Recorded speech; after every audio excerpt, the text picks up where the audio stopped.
Hey, welcome in. So we are in week 8 and module 8 and chapter 6 in the book. And we'll be talking about algebraic expressions and formulas to start. We'll go through 2 sections here, the next one to follow, but let's dive into it. Let's begin.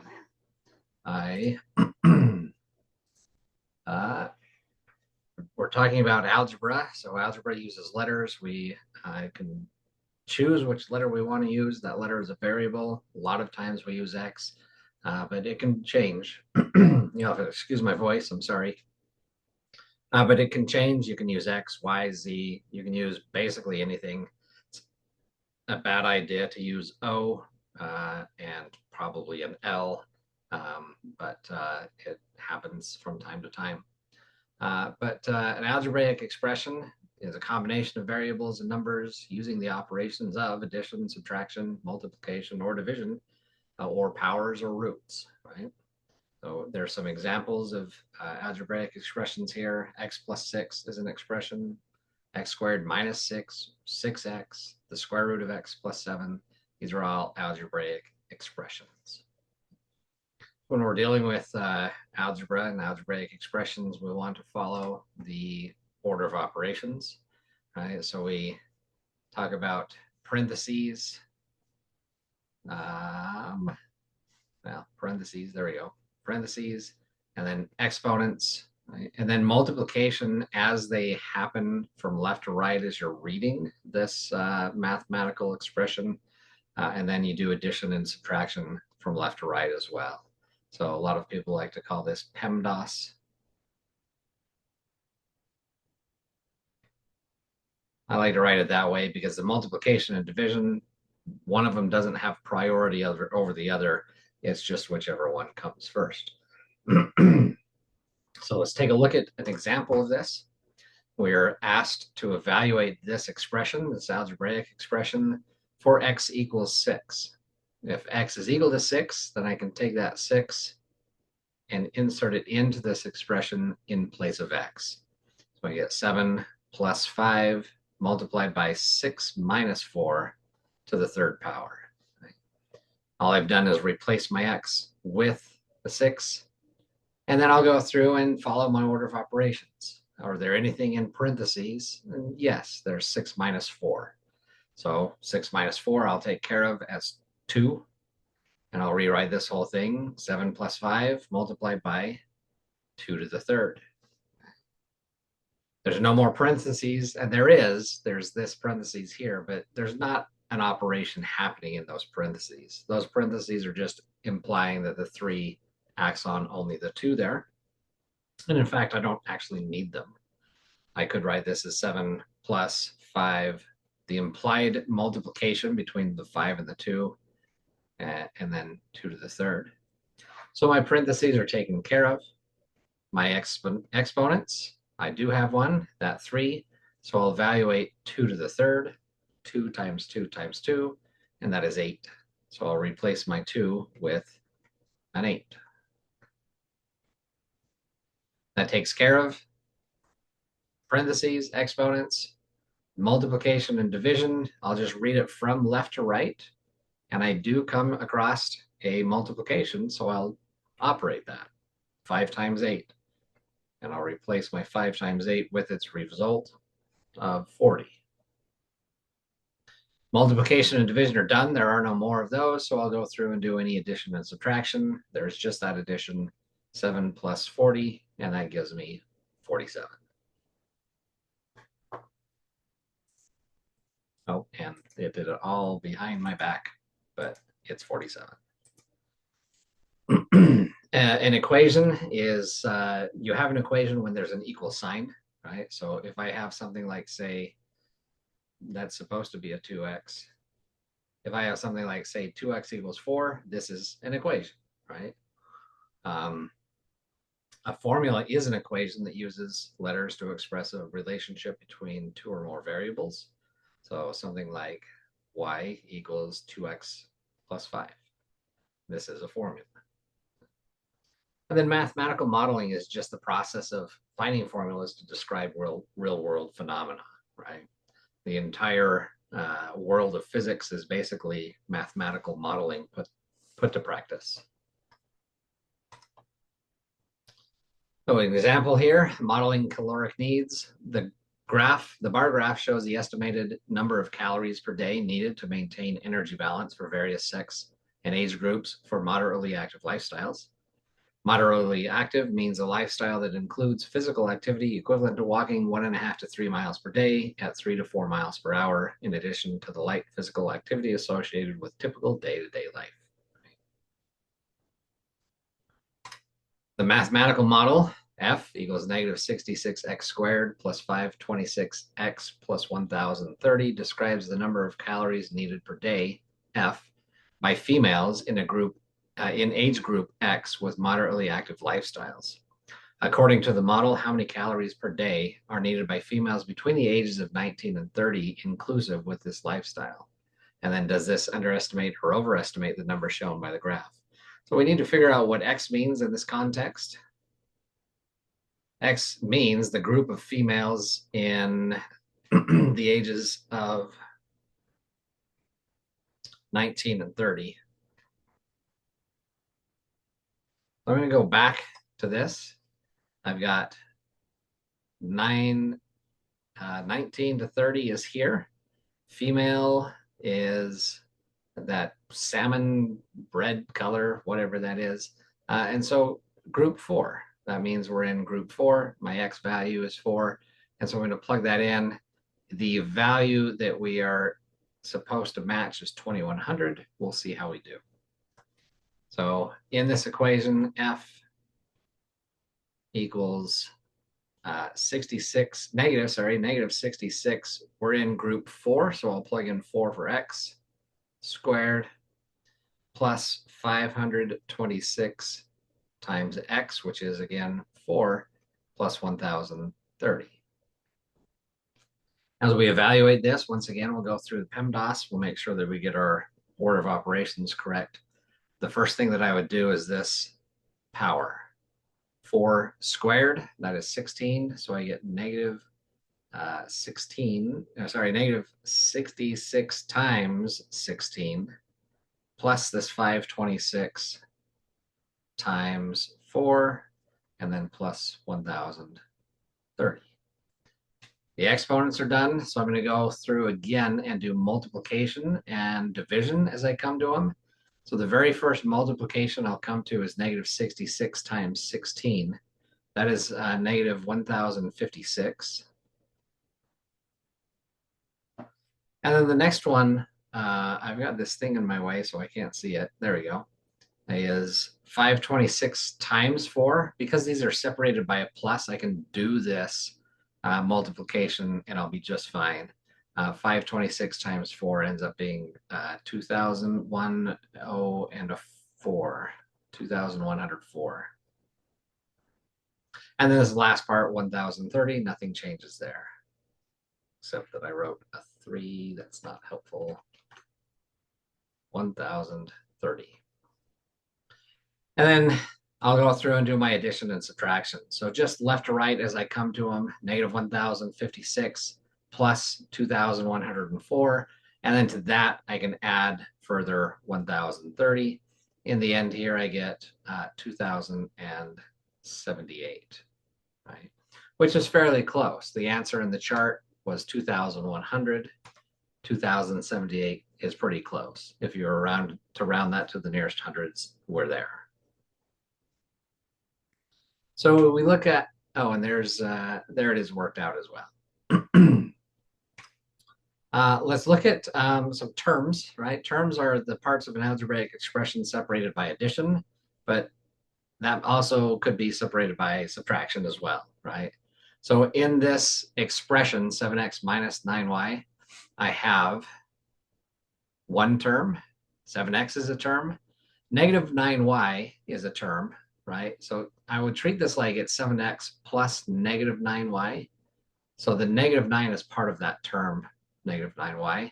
And then this last number is a term as well. Number 3 is a term. It doesn't need an x or a y to be a term. It's just a number, but it is still a term. We call that a constant term. The number in front of these is called the coefficient.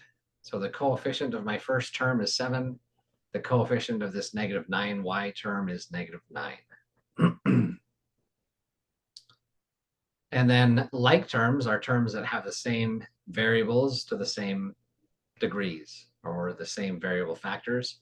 So like 7x and 3x are like terms because they're both x terms, right? And then we say a factor is part of each term that is multiplied. So in the term, say 7xyz, I have 4 factors. My factors are 7, x, y, and z. Those are just 4 things that get multiplied together. They are 4 different factors. Excuse me again. Yeah. We have some properties. As long as we're in the real numbers, we have these properties.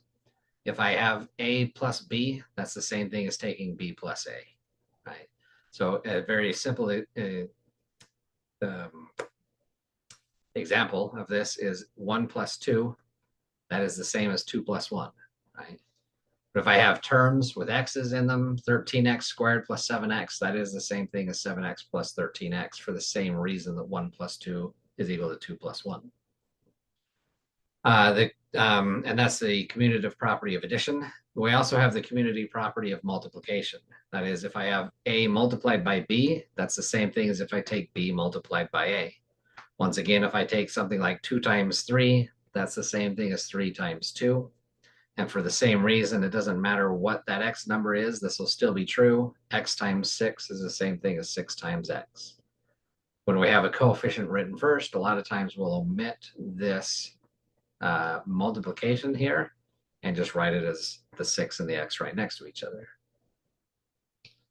Our next property is the associative property. That tells us that if I have 3 numbers added together, a plus b plus c, it doesn't matter if I start with a plus b and then add c to that, or if I start with b plus c and then I add a to that. So an example is given over here. 3 plus 8 plus 6, 3 plus 8 plus x is the same as 3 plus 8 and then plus x. And then that associative property also translates over to multiplication. So if I have a times b times c, it doesn't matter if I do a times b first and then times c, or if I do a and then b times c and then multiply a to that. And again, some example over here, -2 times 3x is the same as -2 times 3 and then times x. We can simplify that down to be -6x. And then we have this distributive property, right? If I have something multiplied by a sum or something multiplied by a difference of 2 values, I can distribute it. We like to think of it as the a gets multiplied into the b and gets multiplied into the c, so it becomes a times b plus a times c. Likewise, with the subtraction, the a comes in and is distributed to both of them. A times b minus a times c. And there's 2 examples of that here. I think it's worth mentioning some examples. If I take 2 times 3 plus 2, let's say, I can add these 2 together. 3 plus 2 is 5. And that should be 10 in the end, right? But if I use the distribution instead, and I say this is the same as 2 times 3, which is 6, plus 2 times 2, which is 4, that also gives me 10, right? So just one show of validity here. Let's take an example. Let's look at this, and we're asked to simplify it. Now, I can't solve anything because there's no equation. If there's no equation, there's no solving. There's just simplifying as best we can. So I can use the distribution property and say this 5 gets multiplied and distributed through. So that is 5 times 3x, that is 15x, minus 5 times 7, which is 35, and then minus that 6x in the end. But I have like terms, 15x and minus 6x. I can combine those. 15x minus 16x, that's going to be 9x. That's not helpful. What is this doing? 9x and then minus 35. The 9x and the 35 are not like terms, so I can't combine them. And so I'm done here. This is the best I can do. Oh, and it did it all as well. All right. 6.2. 6.2 is linear equations in one variable and proportions. So a linear equation in one variable looks like this, or it can be turned into this, right? It may not always look like this, but I can turn it into this. Where a and b are real numbers, which is almost anything. They could be whole numbers, they could be fractions, they could be decimals, they could have square roots, right?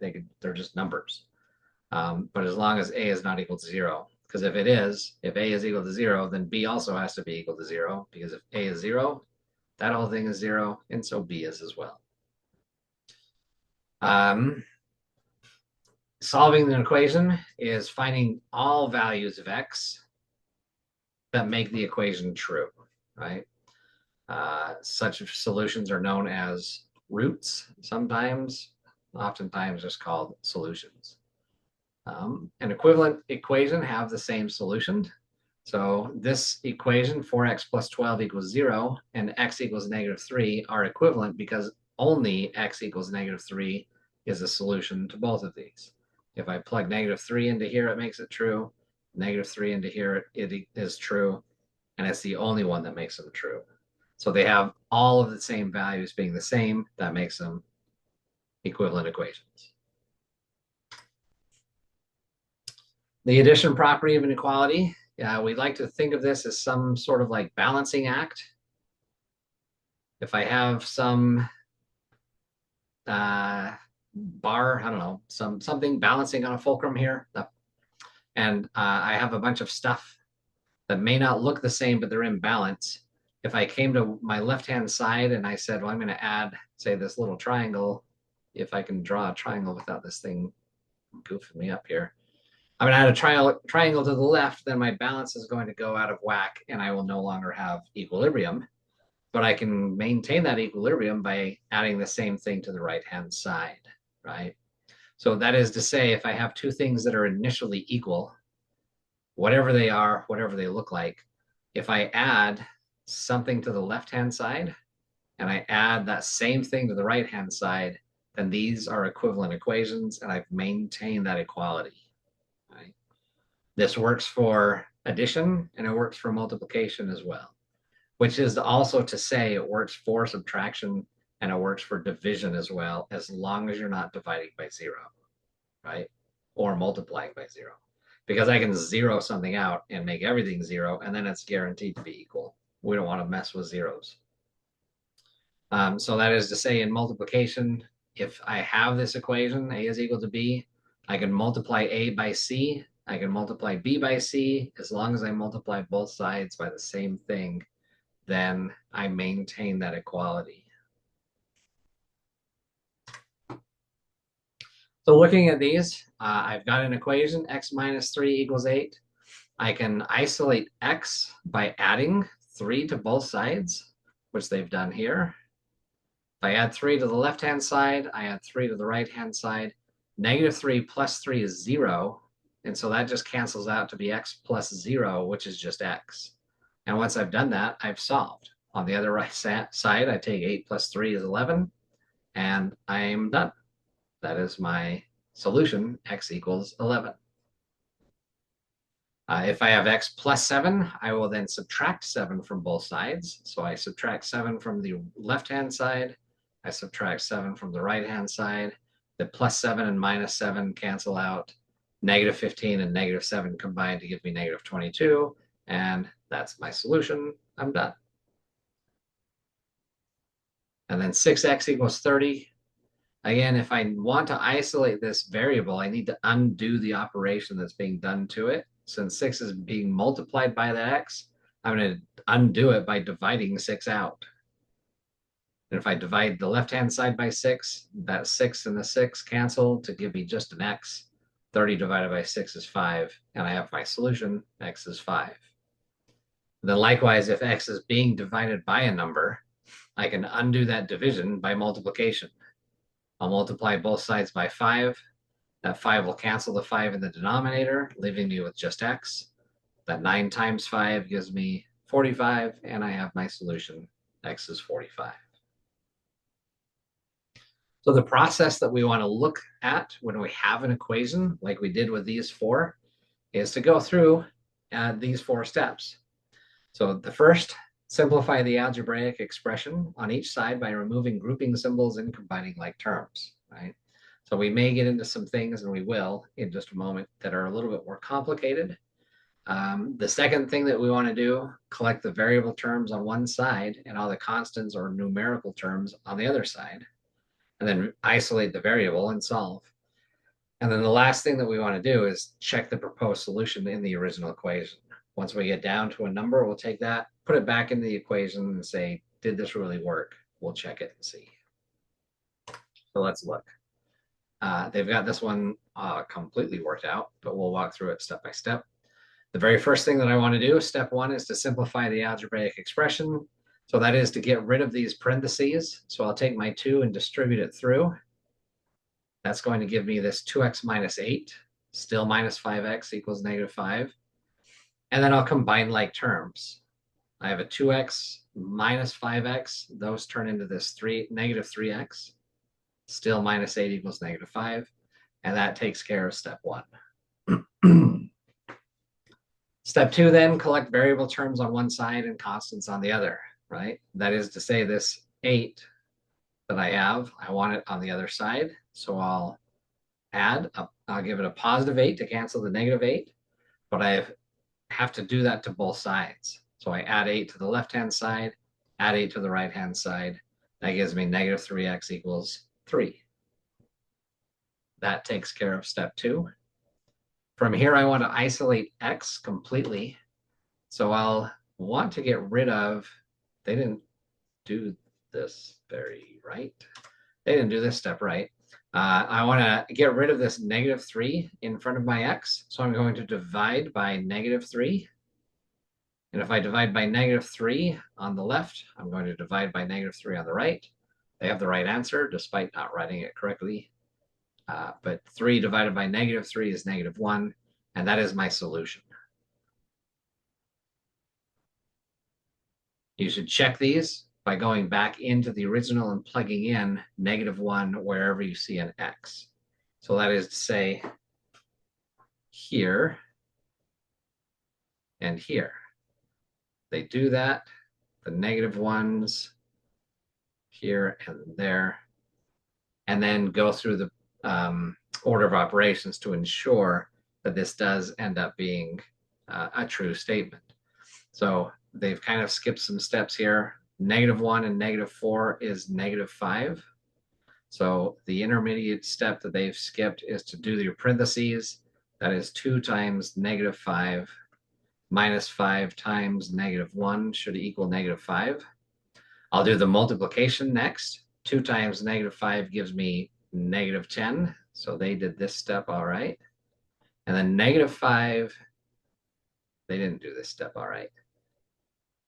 This is negative 10.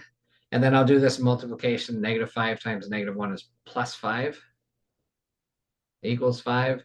Go through the addition now, and they've got negative 10 plus 5 is negative 5 is equal to, that should have been a negative, is equal to negative 5. It's a true statement, and therefore the solution x equals negative 1 is a solution, and in fact is the only solution.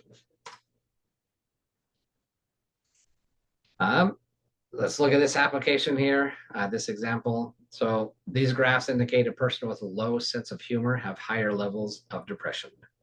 These graphs can be modeled by the following formula. And there's going to be a formula on the next page here. So the low humor group has depression given by 10 over 9x plus 53 over 9. And the high humor group has a model of 1 over 9x plus 26 over 9.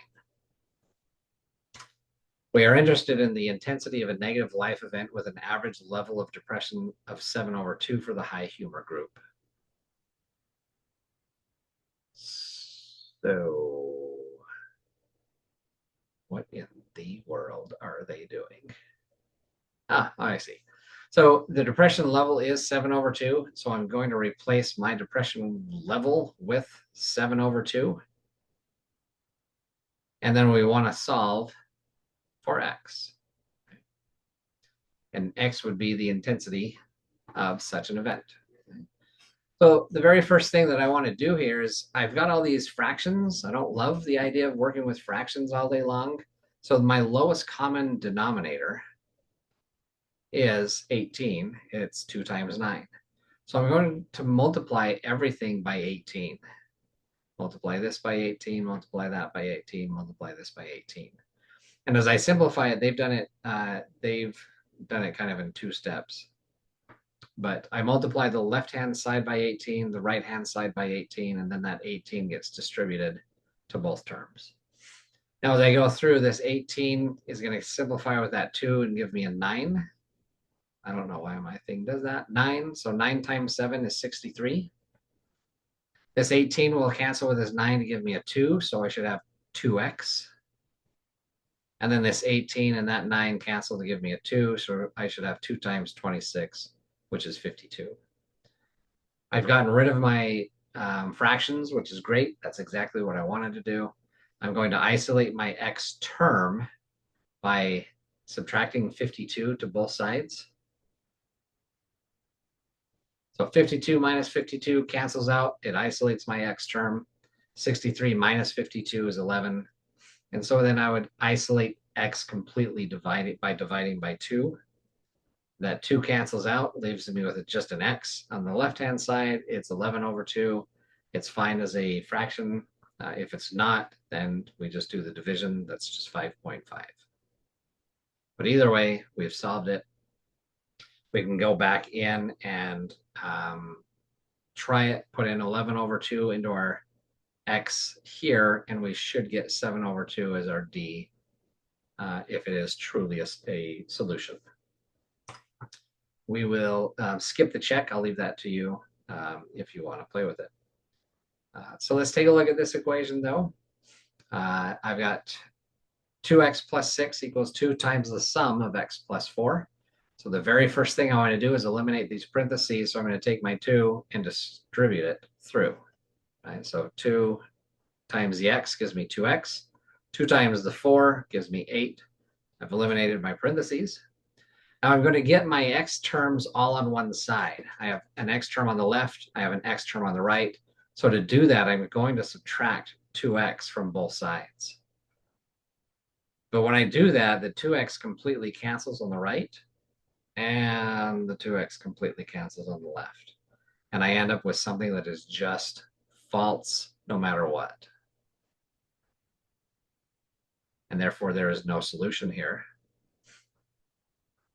And we can sometimes get that, right? It's easy to see something like that. If I have some number of unknown objects and I add 1 to it, and I say that's the same as having that unknown number and adding 2 to it, there's nothing that's actually going to be real here where that works. I can't say I started with something and added 1, and then no, I started with that something and added 2, and I ended up with the same value, right? It doesn't match. So we have this symbol here. That symbol is the empty set, meaning that there are no solutions in this set of possible solutions. There's no answer here. There's no value that makes this true. The answer is that it's empty. All right. Well, let's take a look at this guy. So again, I've got a 4x plus 6 equals 6x plus 1 and then minus 2x. I'll start by distributing. So my 6 times x gives me 6x. 6 times 1 gives me 6. And then on the right-hand side, I've got like terms of 6x and minus 2x, which give me 4x, right? But now the expression on the left is the expression on the right. This will be true no matter what we do. This is called a tautology, which just simply means whatever value of x you decide to put in there, you can't make this wrong. There's absolutely no chance that you can pick an x that this will be false. And so this is true for everything. And so it's all real numbers. And we write that in the set notation in this way. It's the set of x values this line right here means such that, and is followed by a condition, and that condition is x is a real number. So as long as x is a real number, this will be true.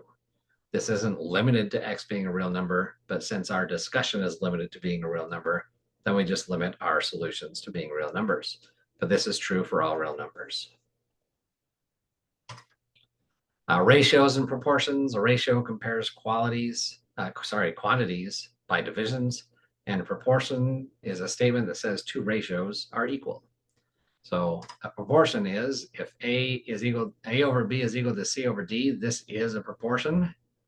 And the proportion equation suggests that if I have this equality, then A times D is equal to B times C. And you can get that by multiplying simply both sides by B times D. So if I have A over B equals C over D, if I multiply the right-hand side by B, D, and I multiply the left-hand side by B, D, the B will cancel on the left, the D will cancel on the right, and I get A times D, C times B, and BC, right? And this only works if B and D are not zero themselves, because if either one of them or both of them are zero, then this equation is essentially garbage anyway. So if I want to solve this, I've got 63 over x equals 7 over 5. I can use this quick. I don't have to go through this process every time. I can come here and say these two things, 5 times 63, have to be equal to these two things, 7 times x. But I can then divide both sides by 7. And I've got x completely isolated on the right-hand side. And I didn't multiply my 5 times by the 63 because it's easier to not do so for myself. Because I can see here that 63 is divisible by 7. And I can actually do that division first. So 63, I can simplify with 7. 63 is divisible by 7, and it's 9. And so I'm just left with 9 times 5, which is 45. And that's my solution. That's much easier than saying 5 times 63, which is 315, then divide that by 7. I have no idea what that is. Actually, I do because I already did it and I cheated, right? So I've got this next one. I don't have a lot of room to play with it. I'll play with it over here. I've got 20 times x